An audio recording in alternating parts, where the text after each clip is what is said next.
Hey everyone, Aaron here to give you a heads up that there will be no new episode after this until April 7th. Layla's moving, so to give them some time to put their life back together, we're going to take a short break.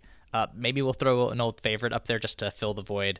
But just a heads up that the next new episode is slated for release on April 7th. So thank you for understanding. I hope you enjoy our take on Ocean's 8. Highly recommend you stick around until the end because I bet you $100 million you cannot predict the members of Layla's dream heist team. All right, here's the show.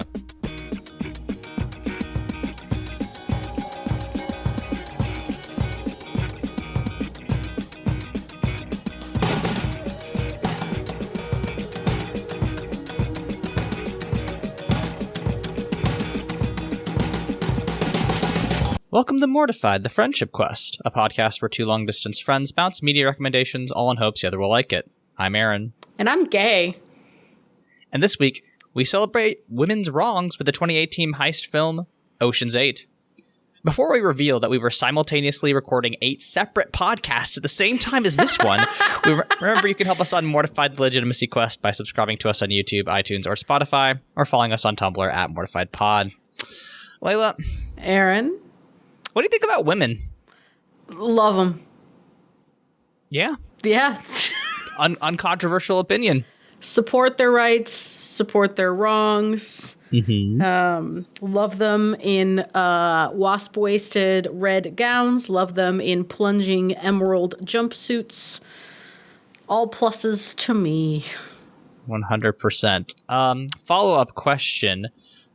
Should women be allowed to do crime? I think in order for us to truly achieve equality, it is important that we partake in crime. Mm-hmm. I agree. I think that the purge should just be on all the time for women. Ooh, I could have some fun. I could have some fun with that. There's some crimes I would do. Yeah, and should do, honestly. And should do. And am owed. You are owed. By society. I am. I think there's at least a couple of grand larcenies I think I'd like to commit. Yes, I agree. And you should commit them. And we're going to teach you how, listeners, as we talk about Ocean's 8. So, Layla, what is your background with the Ocean's franchise? Have you seen any of the other films? I've never seen any of the other films, and that's okay. Okay. But I saw this was part of that wave of movies where it was like, what if we do the classic ones, but with women?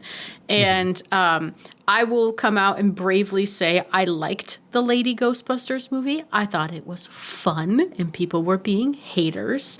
And just same here. I loved this movie. I thought it was fun. It's a great light watch. And it's a hoot. I know you have seen the other ones. I think you recently rewatched one of them. Yes, I got at least Ocean's 11 from my local library alongside Ocean's 8. So I did rewatch the first one. That's a film that I've been, a fan of for a long time. Like, I think the first time I watched it, I was probably like 10 years old or something, right? Like very, very young. It made a huge impression on me. So like I was very excited to watch Ocean's 8. I never caught it in theaters, but yeah, I mean, I think generally we're fans of heist media here at Mortified. So nothing out of the ordinary. That's not like surprising in any way to longtime listeners. But yeah, it was nice just to see a new take on it. It's weird to think about a film that's as recent as 2018 and be like, oh yeah, it was like of that era. Yeah, we were really doing girl power, girl bossy like-ness at that time. Well, yeah, because Hillary just finished losing presidency, to Donald Trump. So. No one thought she was going to lose, and so we were in this like girl power, girl boss, let's do the classics but women era. Right, yes. It is very funny to think of like this weird like pro-women culture moment as a reaction to or anticipation of the Hillary Clinton presidency. It's very funny to be like, okay, because this movie came out or started production in 2015, and like it's very funny to think about, okay, so Hillary Clinton's gonna be president. You know what else started production in 2015? Hillary Clinton's presidential campaign. Yeah, exactly. That's the thing. Sad. So like, yeah, I think that's, I don't know if that's 100% accurate, but it is a funny way to read that era of history as like anticipating a moment where we are all about female empowerment and then like getting the first Trump presidency and then being like, very, very, but I don't know, right? That's the thing. Like we saw the, the big march in 2017, the Women's March.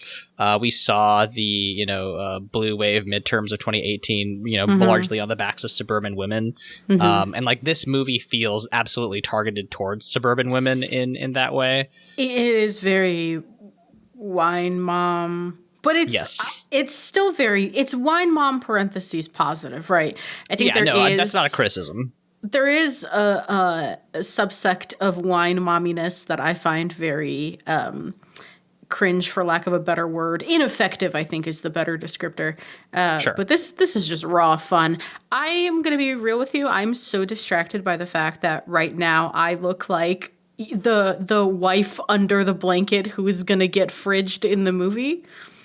Do you know what I mean? Whenever there's a fridged wife, she's always smiling under a white sheet in a movie. That's what I'm giving in my camera right now. Right. In 10 years when I have my grizzled, anti-hero arc, I'll be having flashbacks to you podcasting under a blanket. Your best friend Layla under a blanket smiling with the sun behind her. I used to love podcasting. Actually, I would watch that movie. I think any movie that can turn my scrawny dork ass into some sort of, vigilante is a good movie. Hey, Kumail Nanjiani did it. Yeah, I know, 100%. Kumail used to be a nerd. We've forgotten. Listen, I'll email him for tips. Yeah, for sure. But yeah, this is very pussy hat, but it's like fun. It's a fun movie. Right. I love it very much. Every time I've watched it, I've had a hoot and a holler. But yeah, no. Do you want to do the plot and we can talk about it, or do you want me to run down the plot? Aaron, it would be my honor to recount Ocean's 8 to you. All right, please. Debbie Ocean, played by Sandra Bullock, sister of the now deceased thief Danny Ocean, is released after a 5.5-year stay in prison. Upon her release, actually, hold on, we have to talk about the fucking release, because she's released from prison, and the way that it happens is she gives this like heartfelt monologue to, the person in charge of her parole. And she's like, it's just, I don't want that life. I want the simple life. I just want to like take a walk after work and hold down a job. And the officer that gives her back her stuff, which is like this gorgeous cocktail dress, and she's got her like messy waves. She looks fantastic. She's like, really the simple life? And she's like, I've had 5 years to rehearse that. And she goes straight to Bergdorf Goodman and does, like, this scene is so iconic to me. It lives rent-free in my head. She goes and like sprays herself with perfume, picks up a bunch of makeup, and then like unopened, and then goes to try to return it. And then instead of, they say, hey, can you give us the credit card or the receipt that you tried to return? She doesn't have that shit. She stole it. So what she does is she's like, fuck it, I'll keep it, and asks for a bag and cons her way into like a shopping spree and like a beautiful hotel room. And to me, when I saw that scene in the theaters, I was like, oh my God, I'm in for the greatest movie of all time. Yeah. No, that opening scene is just like such a fun way to establish character. Like, okay, she's smart. She knows how to use systems and social pressure as a way to, leverage her crimes. I'm shocked more. I mean, here's the thing. I bet people have tried to do this as a result of this movie and been like pretty successful. I did see I was watching YouTube shorts at some point or another. I was just like trying to wind down, and I kept getting this one girl who works at Sephora, and it's like the theme of her shorts, TikToks or shorts or whatever, is like a day in the life working at Sephora. And she did do a video about somebody trying to do this, and then she was like, everyone's seen that movie. I'm not falling for this. So it's at least prevalent enough for that person to have noticed it. 7 years down the line. I would like to say so she steals a perfume called Devastatingly Chic by Diana Vreeland. Actually, it's the one she sprays all over herself.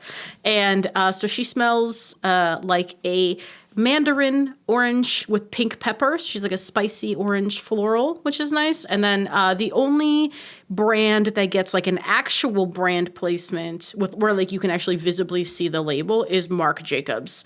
But I couldn't grok which. It wasn't one of the ones that I know. Like I know the Lily and Lola and Daisy and all those, but I couldn't grok what the black one was that she picked up. So yeah, I love that. I love that scene. And then she's just like in a bubble bath in this fancy ass hotel, looking at her list of this heist that she wants to do. But so she contacts her former partner in crime, literal, and ex-girlfriend, heavily implied, Lou. Yeah, I mean, like, we should talk about this because, like, the way that they talk, that Debbie talks to Lou is the most sexually charged I've heard any two characters have, including just like straight up pornography. It's the thing where it's like if they were fucking, it'd actually be less horny. Yes, it is. It is so horny, and it is so. I've been gay for Cate Blanchett for a very long time. Like it. Sorry, I'm like short circuiting thinking about it. If Sandra Bullock is the kind of bisexual representation I can rely on out of Hollywood, fine, I'll take it. It's great. Yeah, it's really good because, like, you know, they refer to each other as partners like the whole time. It's never like, you know, like my friend or like my right hand woman or whatever. It's like it's always partner, right? And then it's also like there's a time where they're talking about the reason that she got thrown in jail, and the reason that she wasn't working with Lou during this job was they were, quote, on the rocks, which is not a thing you say about a business partner. Yeah. They were going through a rough patch. Me and Lou were going through a rough patch. Yeah. Mm-hmm. Is there any homosexual tension in the Danny Ocean ones? Here's the thing. I can only remember the first one. But like no, but I think that's because one, it was a movie that came out in 2001, so like, you know, definitely one of those things where it's like, you know, we're at like achieving homophobia saturation in that time period. But also like that movie, all the characters are just like such goofballs. Like they're mostly just like, it's mostly a dude's rock movie. I would say it's not like none of the characters are like have like super tight, you know, romantic or, you know, semi-romantic bud feelings. They're just like kind of dudes that like to steal, and I think that's interesting, right? They very, you know, in a movie that has 11 men, they completely, you know, don't fall into the you made it gay trap by I mean, like, but the one thing they do is, you know, they make Danny Ocean very obsessed about getting his wife back, which helps. But like, they never, because the heist is the main objective in that movie. Like, nobody is really focused like on interpersonal relationships in that way. So, you know, sorry to all the people who want to watch, you know, Brad Pitt and George Clooney, you know, smolder at each other. They're mostly just like chilling. Pathetic. So anyway, Sandra Bullock contacts Cate Blanchett, Lou, and pitches her on this heist she's been planning since she was incarcerated. Debbie wants to steal Cartier's Toussaint necklace. It is 6 pounds of diamonds. And when later Anne Hathaway is asked how many carats it is, she says enough, which I love as an answer. So good. It's apparently worth $150 million. It is locked in a vault 50 feet underground. And when Lou is like, okay, how are we getting it out of the vault? Debbie says they're going to bring it to us. So their plan is to have Cartier agree to loan the necklace to actress Daphne Kluger, played by Anne Hathaway, who is like currently the most famous popular actress in America. And they're going to steal it off her when she attends the Met Gala, which, hey, first Monday in May, not that far away. In another 10 weeks for the Met Gala. I think this is so cool as a premise. I'll link some of the behind the scenes videos I watched before this to talk about it. But like they worked very closely with the New York Metropolitan Museum to like, you know, actually stage this movie largely in the Met. And like they basically recreated like a mini Met Gala to shoot this movie in, and it looks great. It looks so cool. Have you ever seen any footage from like the Met Gala? Only on like social media. I don't think I've ever watched, you know, quote unquote, watched the Met Gala like on TV. Well, what you see on social media is pretty representative of what you would watch if you were to watch like red carpet coverage. But like, as somebody who does tune in every first Monday in May, mostly to criticize celebrities for not being on theme, it looked convincing. Like, I was like, yeah, it's a little underwhelming, but they did a really good job. Yeah, like the theme of this one was like European monarchy, and like it was mostly just celebrity cameos in like nice suits and dresses. Like nobody went as hard as they should. Like nobody was doing the I think it was Chapel Roan, right, who shows up in like or maybe it was Zendaya who one time showed up in like chainmail. Zendaya did show up in armor to a Met Gala, I think. Chapel Roan showed up in armor to the VMAs. Yes. Okay, that's what I'm thinking of, yeah. Yeah. But yeah, celebrities often with the Met Gala are not fucking on theme, and it's annoying as hell because the themes are not that hard. But then the people who turn it out. There was one where, oh my God, what is his last name? Billy. He's like a queer I icon. know who you're talking about. He showed up in like full Cleopatra toe-to-tip gold with like wings that opened, and he was carried in on a litter by 6 shirtless men. It was fucking incredible. Billy Porter is who you're talking about. Billy fucking Porter turned it out. And that was back in like 2016, 17, I think, because I remember showing that video to my boss. 2019. 2019. Oh yeah, I guess I was working at that marketing firm in 2019. Yeah, so I remember showing that video to my boss when I was still working there. But anyway, so that's the plan. They're going to steal it off Daphne Kluger and Met Gala. To carry this out, they need a crew. First, they need a designer to get close to Daphne and convince her to wear the necklace. Not just to get close to her, but to convince her to dress her. And the one they want is Rose Weil. She's a designer who's fallen from grace and owes $5 billion to the IRS, which is great. She is played by Helena Bonham Carter. Let that woman free. Helena Bonham Carter, I feel like, is trapped in like what's his face? Tim Burton. Tim Burton and Harry Potter hell. Let her do this. She was fun here. Yeah, no, I think she does a very convincing, like, kind of like ditzy, like, creative who is just like trying her best, but like kind of failing to be cool. I think she's very fun. I think is Helena Bonham Carter actually Irish? Oh God, I don't know. I don't think so. I think she's British. Okay. Either way, she does a great Irish accent. It sounds really, really pleasing. I just love to hear it. I think she does a fun job. Like we are introduced to her in a scene where she is like doing I want to say like air stewardess themed collection, and all of the like bloggers and reporters are like writing down and like shaking their heads and muttering. And then she like when Sandra Bullock and Cate Blanchett go to like comfort her and be like, oh, we're such big fans. She's like, do you know what this blogger said?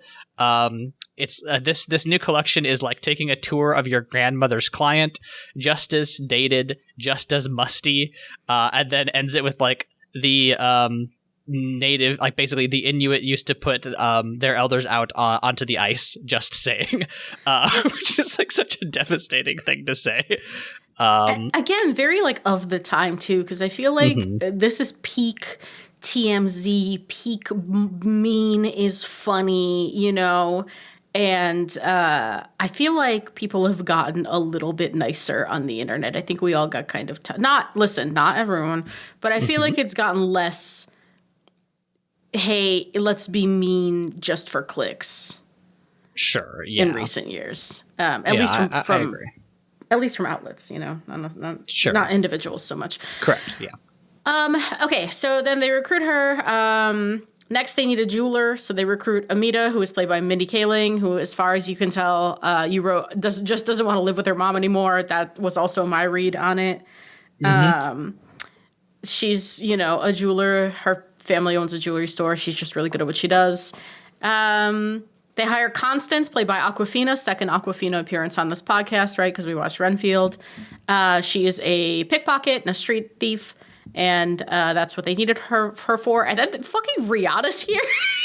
I was seeing Rihanna on screen was like, it's like seeing an old friend from high school. Like, I haven't seen you in so long. How have you been? Well, she's doing great. She's raising 2 kids. She looks great. Yeah, I mean, that's the thing. She's like, obviously she's busy. She's still a billionaire running her like lingerie firm or whatever. But like, you know, I just haven't seen her. She hasn't dropped a new album. You know, she hasn't really been in movies. So it's just kind of nice to be like, oh, hey, Rihanna, I like you as a public figure. It's nice to see you here. I don't know if Savage X Fenty is still a thing, but because that was a weird one because you had to like be a member to buy anything from there. Like I went and looked on the website a couple of times, but her skincare and her hair care line, fucking fantastic. I just, she's not paying me to say that. She could if she wanted to. But I have a couple Fenty things, and they're fucking great.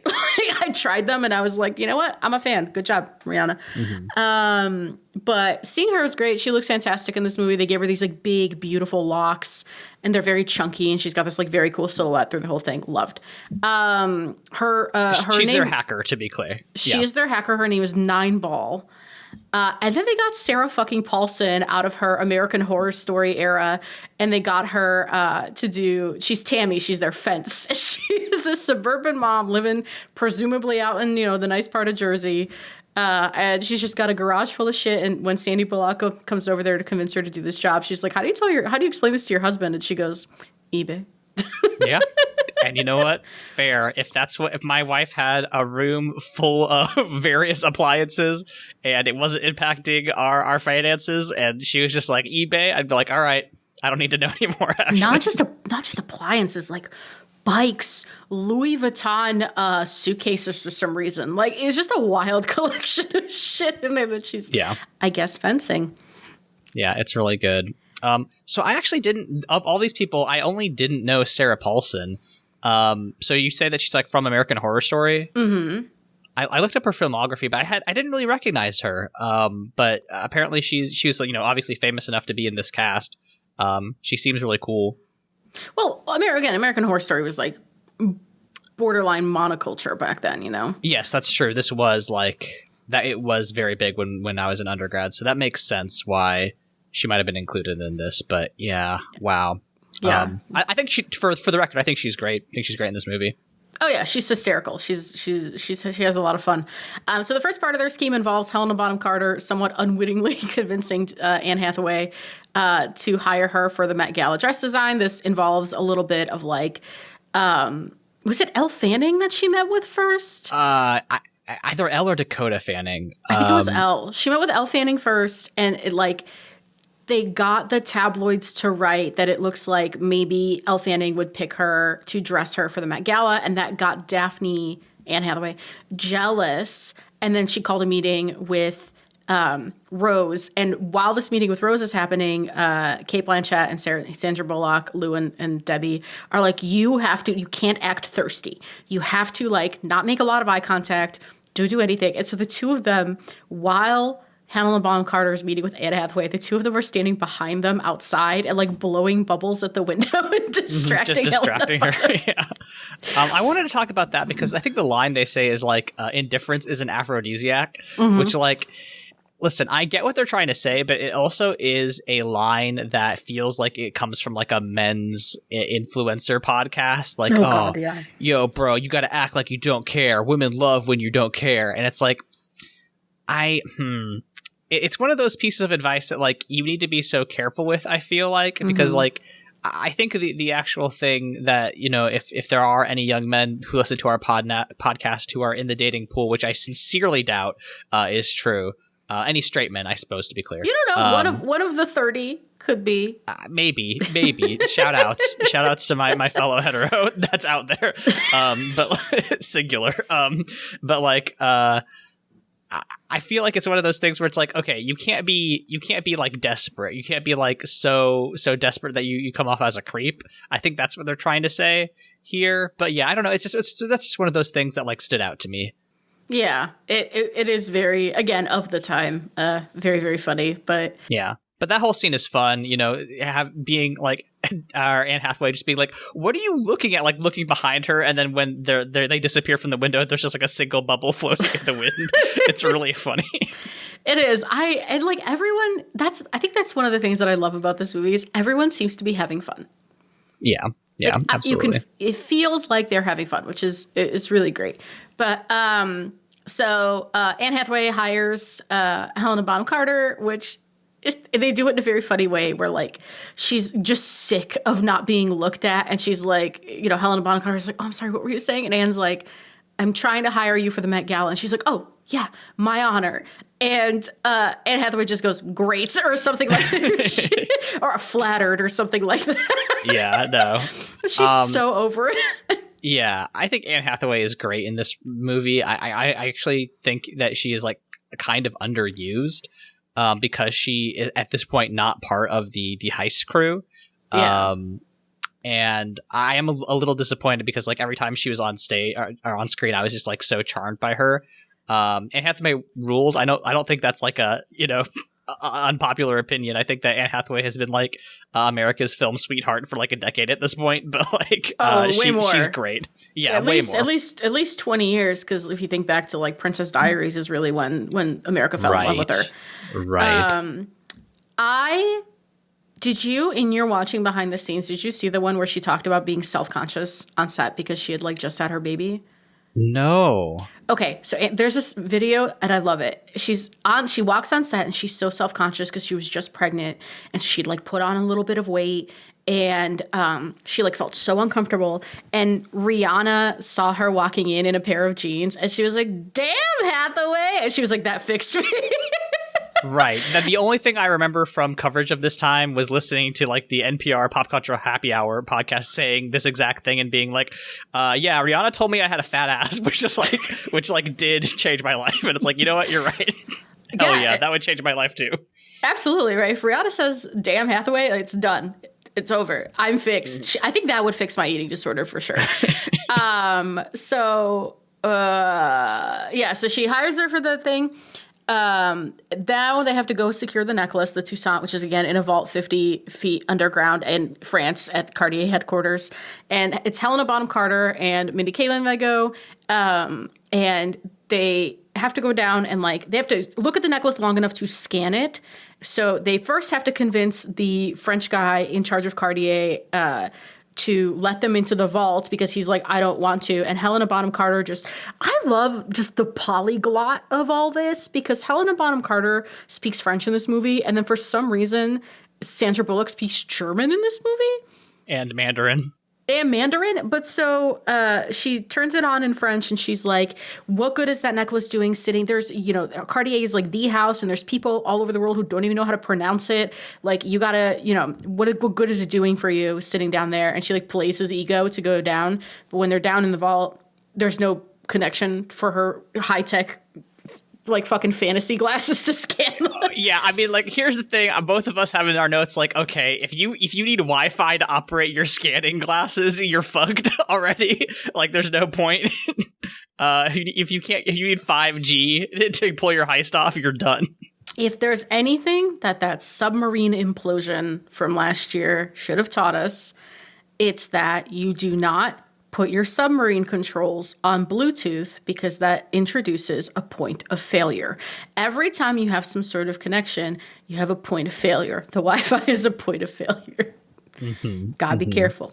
So Mindy Kaling, quick thinking in this scene, which also Mindy Kaling kind of underutilized in this movie, I think. She says that, "Hey, Helena, didn't you want to go see this in the lights?" So she gets them to bring up the necklace. And then Helena Bonham Carter turns on her full weirdo to like hover over the necklace and get the scan. And then you, as an owner of a 3D printer, did note that is not how 3D printers work. I was actually 3D printing something at the same time as I was watching this movie. And I was like, I don't think you can print mineral. That's not how 3D printers work. But it is a very funny, it's fine. It's completely fine. But I was just like, what a coincidence. This is not correct. Yeah, because they 3D print an exact replica out of cubic zirconium, which so I don't think our friend group knows that I'm a big fan of like fashion and jewelry, because other than your wife, no one will talk to me about it. I mean, listen, you got me, Marty, and Ange, and between the three of us, I don't know. Yeah. if there's a fashion brain cell in our bodies. No. And so I don't think anybody, my close friends don't really know that I grew up in a Vogue household. Like, I know all the designers, I know all the big houses, I know a bunch of stuff. I just never get to use that knowledge because none of my friends care. But my problem was that you can maybe print, like, I'll believe that you can, like, melt cubic zirconium in, some sort of way and, like, mold it maybe. What I don't, like, there are settings though, like not like settings on a machine, like the metal you set the diamond into. Where's that coming? They're that's also being 3D printed. I fucking guess. They have a double printer that lets you print metal and zirconium at the same time. If the amount of earrings I would print for myself if that was available. So anyway, they print a replica of the Toussaint, again, 6 pounds of diamonds. They print it out of cubic zirconium. Part of me wanted to look up if cubic zirconium weighs as much as diamond, because the 6 pounds of the necklace was a pretty big sticking point for this movie. Mm-hmm. But anyway, then they go case the joint, and they have to, like, create a blind spot, which is 9 balls, whole thing. They do this very fun thing where she sneaks in and has to go listen to the, like, security firm's replanning of the cameras because Sandra Bullock switched out a painting for a different version of the painting with all women in it, and everyone said it was Banksy. And so that's how they got them to, like, rearrange all their cameras. But Rihanna disguises herself as a janitor. Interrupts this meeting to put a bug in the trash can. But she's like, do you guys want your trash changed? And they're like, no. And she's like, are you sure? Like, there's a lot of trash in here, Gov. Can you imagine being these extras? Or these, like, they have, like, speaking roles, but these are, like, small actors. Can you imagine you are playing this scene and your whole job is to react to Rihanna? Yeah, I mean, that's great. Like, if your janitor shows up and it's Rihanna and you just have to, like, play it cool, that's really fun. It's just, this movie seemed like a joy to make, and that's all. That's good. That's great. Mm-hmm. And they do a bunch of other stuff to, like, make sure that the heist is they do their big prep. But most importantly, Sandra Bullock must have revenge on art dealer Claude Becker, played by, I didn't know that was Richard Armitage, but I can't recognize that man on sight. So he and Sandy used to work together, but one of their art sales, fraudulent art sales, got by the FBI, and she refused to talk, and he snitched on her. So that is why she was in prison for 5 years. Mm-hmm. And she has decided that she is going to get revenge and frame him for the crime they are about to do. And so she arranges for him to be Daphne Kruger's date. And as soon as Lou finds this out, there is about to be a second act breakup between these two women. She is not thrilled about this. Yes. Here's where the plot starts to fall apart for me, because, like, okay, this sort of thing also does happen in Ocean's 11, right? George Clooney is confronted by Brad Pitt, and he's like, come on, you gotta tell me you're not doing this for the girl. And he's like, I'm kind of doing it for the girl, but also it'll be fine. And, like, while I don't think that's for neither of those films is that a major criticism, but, like, this is really the only blip that happens during the heist. Like, there's no point at which you feel like this heist is in any way threatened. And I think that's a fine choice to make. But it does, I feel like, lend a little, it does ease off the tension a little bit. And I feel like they maybe missed an opportunity to throw a couple wrenches in there when they didn't. Yeah, I agree with that. I do wish there was some more, like, hiccups, but again, this movie to me is just so fucking fun, and it has all the white ladies I love that I'm like, I just have my hands up in the air and I'm going, wee. Right. I mean, that's the thing. So I watched this movie, and then later yesterday, my wife was like, we should watch Nosferatu. And then watching both of these movies, on the same day, very different movies. Nosferatu, another movie I refuse to hear criticism of. I mean, I'm going to criticize it slightly in that, like, I think the story's fine. I don't think there's any like big major twists. It's like working in that gothic mode, and like it does it completely well. But like it just got me to thinking about like sometimes a movie, because movies have like an element because okay. The issue is that I come from writing books, right? That's what I've been kind of training to do for a couple years now, and now I'm kind of pivoting out of that, but like I still have that mode. And everything that happens in a book is about the story. Like you can have interesting plot elements, you can have fun books, but at the end of the day, you need to nail your character arcs and major plot moments. Otherwise, your book dies because it is just words on a page. And as I, in the year of our Lord 2025, try to watch more movies, I'm kind of coming around to appreciate the fact that like movies have a visual element, which is a very stupid thing to say. It's like, oh yeah, they figured that one out. Go ahead. They're a different medium? Is that what you mean? Yeah, Layla, I don't know if you know about this, but books and movies are different. And you can appreciate a movie even if it doesn't like nail the plot in the same way that a book absolutely does need to nail it, because movies have music, they have set, they have a lot of visual elements that make them pleasing and interesting to watch. And like especially also as I continue to try to beef up my YouTube channel's production values, I am appreciating the importance of having stuff on screen that holds the audience's attention. And I think that's what's happening in this movie, because it's like, yeah, the plot's fine, right? Not really the point, right? The point is to watch all these women having fun together in these like beautiful outfits in this like beautiful setting. So when I criticize the plot in the future here, know that going in, like, yes, I think the plot is just a B, but like that's also kind of not why you watch this movie. Yeah, no, this is not. If you want to watch a competent heist movie, Glass Onion's right there. Right. Or that's a whodunit. But like if you want to watch like a fun little mystery, Knives Out, Glass Onion are right there. Like there's so many different movies you can watch. This is truly just throw your hands up in the air, go wee, because you love to see Sandy Bullock in a fucking beautiful gown. Holy shit, that dress. But we'll get there.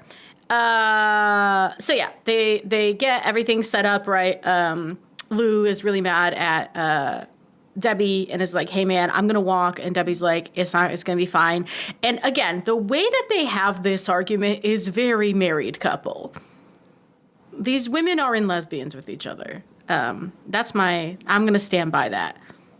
I mean, there's one point at the beginning of the movie where they are like feeding each other their breakfast. Like, there's nothing more queer coded than that. Yeah. Anyone? Yeah. Anyway, so the heist happens. Basically, here's what they do. Awkwafina, Cate Blanchett is posing as a nutritional specialist at the Met Gala. She puts a nasty liquid in Anne Hathaway's soup. Awkwafina delivers the liquid to Anne Hathaway. Anne Hathaway eats the soup. Anne Hathaway must vomit. She runs to the bathroom where they have set up a blind spot. This is where Sandy Bullock in her beautiful gown starts speaking German to tell the guards that this is the women's bathroom, that they cannot go in. Awkwafina is in there already, hiding, waiting, and she made sure that there was only one stall that Anne Hathaway could go into.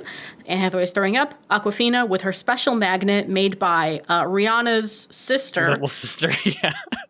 Very funny. Great scene in which Rihanna gets called Leslie. Yeah, that's very really good. fun. Awkwafina, again, removes... And this is where the plot falls apart for me a little bit. She removes 6 pounds of diamonds from Anne Hathaway's neck without her noticing. Right. Which I guess she did notice, but whatever. Puts it on the tray of a busboy. The busboy delivers it to Mindy Kaling. Mindy Kaling makes a bunch of smaller jewels out of the big necklace and redistributes them. As all this is happening, the Met goes under lockdown once the guards see that the 6 pounds of diamonds are not on Anne Hathaway's neck anymore. And then Sarah Paulson, who is pretending to be who is working for Vogue as like an assistant, it pulls the necklace, the replica necklace, out of the water. The lockdown gets lifted. Met Gala proceeds. And then you get the iconic scene of all the women in their beautiful Met Gala outfits leaving as guests. And listen, So the video you sent me talked a little bit about the fashion. I thought some of it was a little bit underwhelming. Like I thought Mindy Kaling's dress was really underwhelming. Rihanna's fucking red gown, as she's first of all exiting a halal cart, because that's where she was doing her hacking stuff. Beautiful, snatched off the shoulder red gown. Turned me a little gay. I think I gasped in the theater, and I think my friend laughed at me. But when I saw Cate Blanchett in that plunge-ass emerald green jumpsuit, that did me in. Yeah, I mean, basically every other comment on that behind-the-scenes video is, a suburban mom being like, I am a queer woman now. Yeah. Yeah. And I'm growing out my bangs right now because I think they look great on camera, but I don't like the way they look in real life. But I looked at Cate Blanchett and those long bangs that were like in her eyes and that blunt ass bob. And I had a moment of like, is that my future? It's not. I can't do that. My hair doesn't do that. But I just love her. She's like she's like on my list of favorite white women in a way that is so impenetrable. I think she could do war crimes and I would still be like, yeah, but have you seen her cheekbones? She could get away with a lot with me is what I'm saying. And I maybe shouldn't put that out there so she doesn't try, but Anyway, they do the heist. Heist goes great. And then you'll never believe it. The necklace goes back to Cartier, and the guy who is in charge of the necklace takes one fucking look at it and is like, oh God, this is not diamonds. Yeah. And you'll never believe, Aaron, who they call in. As soon as this motherfucker showed up, I stood up. I was like, excuse me? And I was like, of course, it's 2018. The world hadn't turned on him yet. It's James Corden. It is. And you know what? He's completely fine. If I knew nothing about James Corden, it would be fine. But because he's not nearly as annoying as he is in Cats in this. Cats or in that fucking Cinderella movie. Anyway, the Amazon one with what's her face.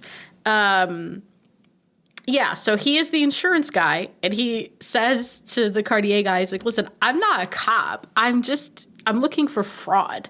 So, I don't care what happens to them afterwards. I just either want the necklace or the person who took it. And apparently he's busted the Oceans numerous times to the point where Lou calls him a family friend. Yeah. Which I liked a lot. But so this is where they get into the kind of part B of the heist, because James Corden swings by, which actually my favorite part about this James Corden character is his commitment to the bit, because at one point he asks the guards, who are like, by the way, former Mossad, former IDF, boo, former, like crazy security. Whoa, the other one did security for the Pope. He's like, did you check the plumbing? And they were like, no. He's like, I did. And it cuts to putting a camera down this pipe. I was like, that's commitment to the bit. I like that a lot, actually, as a beat. But yeah, so he meets with Debbie to be like, hey man, I have 5 suspects. All of them are innocent. You're fucking there for some reason smiling at the camera, and the necklace goes missing, and she's like, sounds like an alibi to me. Which I loved. And she's like, what if I could tell you where the necklace is? He's like, what do you mean? She's like, well, a piece of the necklace. He's like, what do you mean? This is where they bring in, they're all celebrating getting these jewels, the girls. The Gwirls, and they're all hiding at Cate Blanchett's in the middle of remodeling, like a motel type thing, and they're all hiding out in there. It's their little secret lair, and who walks in as a new member of the team but Anne motherfucking Hathaway? And it's just such a fun little beat. And Cate Blanchett is like, "Why are you doing this?" And she's like, "I'm lonely. I don't have any close female friendships." It's such a funny thing for her to just be like, yeah, no, listen, I'm not really in this for the money. I just want to hang out with the ladies. And honestly, who among us? And so she gets roped in to really put the nail in the Claude Becker coffin, right? The guy who framed Sandra Bullock. So she calls him all sexy. She's like, oh my God, what are you doing? And he invites her over, and You said there were two scenes that There's you two thought Anne scenes. The Hathaway was first particularly scene hot. is where they put the necklace on her at the very beginning to like model it, and like this is where they learned the magnet. But Anne Hathaway like getting the necklace on her, I was like, wow, she's super sexy. And then here where she like fucks this guy is pointedly she doesn't. I mean, it's implied. She does. The moment where she straddles him, it's over for me. My brain flatlines. There's nothing left of me when she does that. Yeah, she is extraordinarily hot in this movie. Yeah, which is, again, crazy that she thought she looked bad, right? Because she is a little bit bigger in this movie than she normally is. Like, if you're familiar with Anne Hathaway's oeuvre, she is, like, a slender lady. Like, she's very, very small. And, like, especially in this little night dress that she wears, this little shift dress that she wears to the Claude Becker house, she is a little bit more, fuller. Like she's not big by any means, but just a little bit fuller in her figure. And again, when I heard that story of her being self-conscious, it broke my heart. But I'm so glad Rihanna was there to fix that for her. But anyway, so she gets real on top of Claude Becker, and then she handcuffs him to his bed, and he's like, then she just like leaves, which is really funny because she goes and puts, so Sandy Bullock at the Met Gala had slipped one of the jewels in his coat pocket without him noticing. So Anne Hathaway goes, pulls it out, puts it on top of his tie, like a tie clip, and sends that picture to James Corden, which is where he texts himself, right? It looks like he sent it to himself. And that is how Claude Becker gets got. And the other part of framing him is they hire these like elderly actresses to go around and get a bunch of these jewels appraised and to sell them back to Claude Becker's LLC. Or to sell them on behalf of Claude Becker's LLC and put the money in his name. And that is how he gets got and he gets framed. And then this part is the one you didn't like, but I just think it's silly and goofy and fun, so I don't really care. But basically, they called in the guy who always does the laser acrobatics from the other Ocean's movies. And while the Met was locked down, they revealed that they also stole all the crown jewels that were on display there, which I thought was very fun. Yeah, so it doesn't really get highlighted except for like once in the movie, but alongside the Met, like the European monarchy displays, like all of these like actual real jewels are being put on display alongside the outfits. And that's the second heist that's happening that doesn't really get forefronted. Although they do some like fine foreshadowing, like they have Cate Blanchett picking up like a little pool toy remote control like submarine that Yen, the amazing Yen, who is that acrobat, they hire him to help like heist all the jewels. And I mean, I don't like the fact that I do kind of wish that they had just forefronted the fact that they were doing this instead of like pulling the trick over on the audience and being like, actually, there was a second heist going on the whole time and you didn't know. I would have rather them be like, okay, we are going to do this second heist and then figure out how to obscure how they pull it off from the audience. That way we like have the tension of knowing that there is like another point of failure, but also not knowing how they're going to pull it off. But yeah, at the end of the day, it's like, we need to resolve this plot line. Here it is. And it works completely fine. They did enough work to set it up that I'm not too upset about it. I just kind of wish I think it would have been more interesting if they had made it a bigger part of the plot instead of throwing James Corden in there for the last 25 minutes. Yeah, I think, again, I know I said I will hear no criticism about this movie, but here I am criticizing it. I think the thing that it doesn't do is it doesn't make the audience feel smart. Like when I watch Glass Onion and there's that moment of like, you realize that one of the guys that dies drank from the wrong cup because the billionaire switched the glasses as he was reaching for it. When that gets pointed out to you and you go rewatch the movie, you like see it happening in the background and you're like, oh my God, I caught it that time. Or there's like things you can like figure out if you're really attentive, and it makes you feel smarter for watching it. And it like there's a genuine tension to it. And I don't think this movie does that. But again, there are hot women in front of me and I'm just going, wee! So it is still one of my favorite movies to watch because it's just lighthearted and fun and cool. But yeah, I thought it was very fun, and I'm glad that you were able to at least enjoy it because it is really just like a fun, good time movie. Yeah, no, 100%. It's a complete crowd pleaser. It is absolutely just like, yeah, women getting everything they want and getting $38 million each. And then like they all go their separate ways, which I thought this movie kind of ended on a sober note. Yeah, well, you couldn't end it on Cate Blanchett and Sandra Bullock like scissoring, so They could have if they weren't fucking cowards. That's true. I would have loved to see those two on that motorcycle together, but alas. Right. I think that's how that's my ideal ending. But like the ending is where she just goes to visit Danny Ocean's grave and like pours a glass and like a martini out for him, and then is like, you would have loved it. And that's how the movie ends. And like for such a fun, exciting movie, it is like a kind of like not, I don't want to say grim because I don't think that's the tone, but it is sober. It is somber. It's like, yeah, I'm paying my respects to my departed brother who they say in the movie it's unclear whether or not he's actually dead, but that's obviously to like bring him back in case they decide, in case George Clooney decides to, want to do one of these again. Right. Well, that's the thing is multiple times Sandy gets asked, hey, is he really dead? And she goes, maybe. Right. Right, but like I do think it is like a pretty like sobering thing to be like, and this is all this is a woman who is just paying respect to her dead brother at the end, which is it's a strange way to end the movie, I think. I agree, but again, 2018, I guess you couldn't have Cate Blanchett and Sandra Bullock getting it on at the end of your movie, which is stupid. Cowards. So yeah, we talked about the third act. We talked about problems with tension.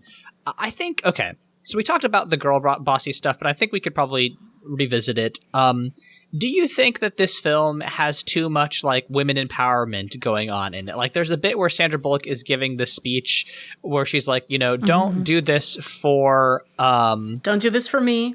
Don't do this for you. Do it for that 8-year-old little girl laying in bed awake right now, dreaming of doing crime. I love that speech. I think it's fine. It's not for me. You know what I mean? Like the girl bossiness of it is not for me, just like the girl bossiness in the Ghostbusters movie in 2016 was not really for me. Chris Pine being a bimbo. Not Chris Pine. Was it Chris Pine in there? Who played the bimbo in that? Yes, it is Chris Pine. Chris Pine playing a bimbo in that movie was for me.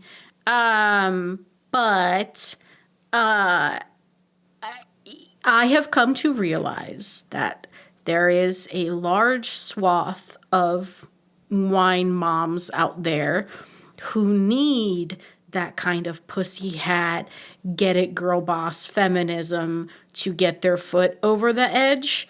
And if this movie helps that, then that's great. I don't need that.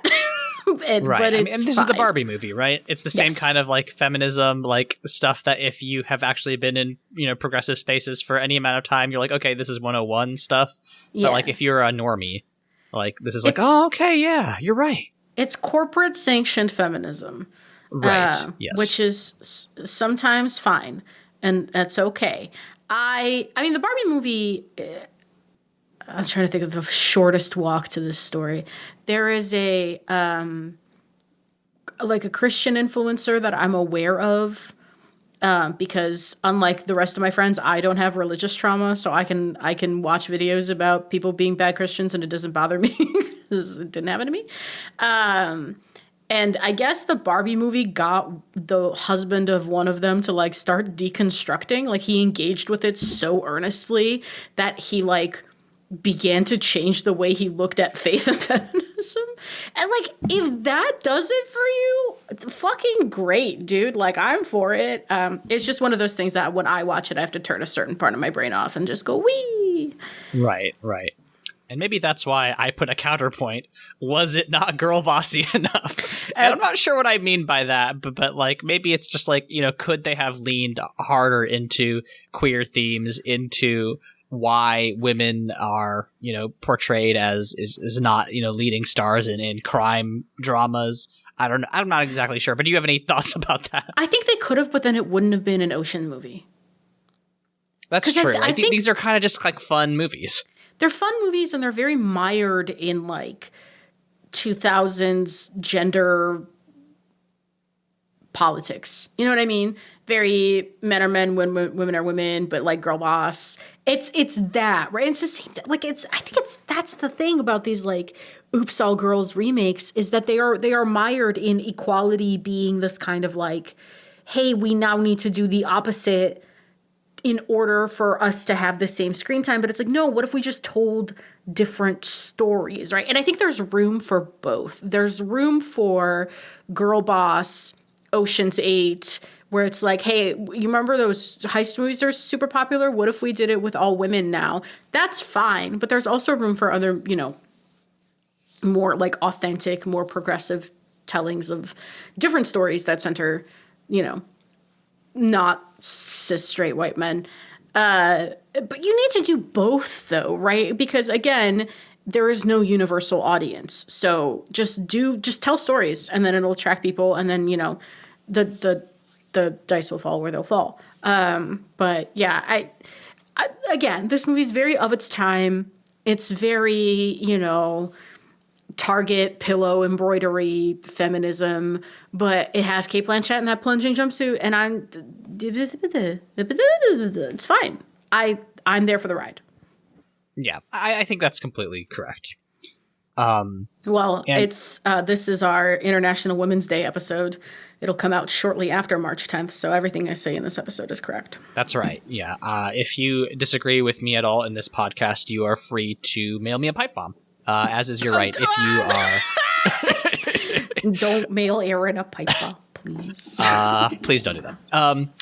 But what's cool is that actually, so we got... we have been doing a heist that has been happening simultaneously during this podcast, and our cut is actually roughly 36 million each. So Layla, now that you are going to now that you have enough money to finance your own celebrity heavy heist movie, do you have like a...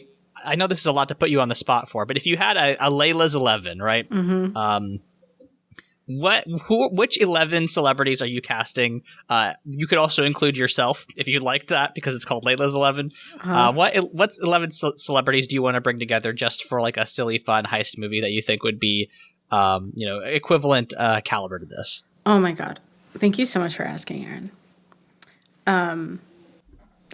They don't have to be all actors, huh? Not necessarily, just people that, are public figures, even. Public figures that I would... Okay, great. You could get politicians in here if you'd like. Get AOC in here. No. The first name... Thank you so much for making that caveat, because the first name I'm going to throw out there is Nancy Pelosi. Get that bitch in here. She can whip up a team. Listen, I disagree with Miss Pelosi on a great deal of things, but her power is undeniable. She did get Joe Biden to stop running for president. So get Miss Pelosi in here. I do also think I would like to call upon... Give me Pink. Okay. Nancy Pelosi, Pink. Pink, I don't know if you've seen her performances lately, but she's doing a bunch of high wire shit. Like, she is singing, fully getting like flipped upside down. I think she would do great. I think for my hot girl, I want Ariana Grande. She's small. She can fit in vents, right? Her hair is removable most of the time. That's a lot of extensions happening in there. She could use it to like rappel down. Reese Witherspoon. Interesting choice. I want Miss... I don't even know why you would make that face. She's legally blonde herself. We're getting Reese Witherspoon. A lot of white ladies so far. Okay. We're going to go back to politicians. I want Jasmine Crockett. Okay. Love her. She did tell Elon Musk to fuck off. I mean, she's been my hero for a long time, but that lives rent-free in my head. Blue Ivy, Beyonce's daughter. Oh, okay. New generation. All right. I'm going to go say fuck it, bring Awkwafina back. Okay. I know Awkwafina's like I think she stopped doing the black scent, so she's probably fine. But like, we could give her a redeeming chance. She was great in Renfield. I'm not intending on making this all women. It's just kind of how it's landing, and that's fine. Hey, listen, it's Women's Month. How many do I have? Have you been counting? 7. 7. Yes. Okay, so I need 4 more. I really my heart wants to invite Dave Bailey from Glass Animals, but he's not useful to me. And that does hurt me emotionally in a big way. Who's oh, you know who? Bad Bunny.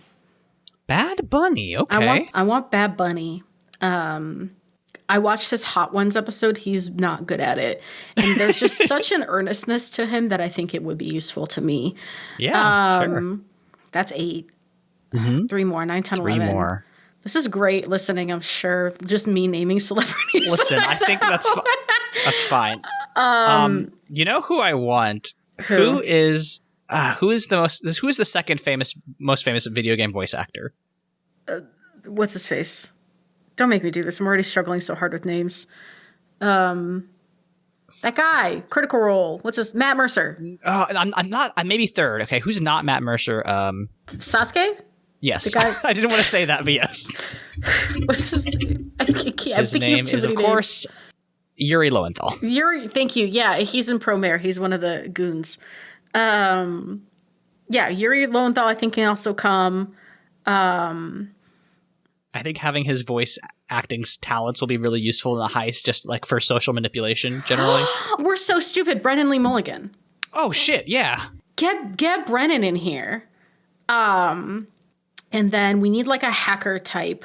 I don't know her name, but that trans furry lesbian that hacked the government, I want her. Okay. Yeah, let me look up her name. Okay, this is Crimew. Yeah. This is Maya Arson Crimew. Yeah. What are the pronouns? Does it say the pronoun? Is it it? It she. Okay, I found its website. I respect so much that Crimew's Wikipedia page, its name is all lowercase. Yeah, that's really good. I aspire to that. That's really good. Oh my god, its website is Crimew.gay. That's really good. That's really good. Yeah. Okay. So we have on the same team for Layla's 11. We've got Nancy Pelosi, Pink, Ariana Grande, Reese Witherspoon, Jasmine Crockett, Representative Jasmine Crockett, Blue Ivy, Aquafina, Bad Bunny, Yuri Lowenthal, Brennan Lee Mulligan, and Crimew. And together, what are they stealing? What are they robbing, Layla? The Declaration of Independence, obviously. Yeah! National Treasure 5. Oh no, Nick Cage! I'm gonna have to boot Yuri Lowenthal. Nick Cage could be the bad guy. To be there. I could never. Well, I think he'd have fun. That's the thing. He likes being a bad guy. I think he becomes the guy who this is set in a future where America has discovered it has become Dark Souls, right? So Nick Cage is now ascendant. He used to be the person who defended the Declaration of Independence, but now he is lone Goliath keeper with a big broadsword and a 3-stage evolution or whatever. Right. And that's why you have to heist it from him, because otherwise he'll activate stage 2 and start shooting lasers. Yes, correct. Yeah. I think that's good. I think I did it. I think that is, maybe the best movie I've ever. I just want to. It's not about the heist, even at this point. It's just putting Brennan Lee Mulligan, Crimew, and Nancy Pelosi in a room and having them hash out, their tactics and just being no. We gotta build consensus since Nancy, and Crimew's no, we gotta use overwhelming sabotage to crumble Nick Cage, and Brennan Lee Mulligan's just eating almonds the whole time, just being go off. Yeah. I mean, I think Brennan Lee Mulligan will have some bones to pick with Nancy Pelosi, which I also, but you can't listen. She got Joe Biden too late, but she got Joe Biden to stop running for president, and that seemed impossible. So, she has many flaws, but her power is a little bit undeniable. Yeah.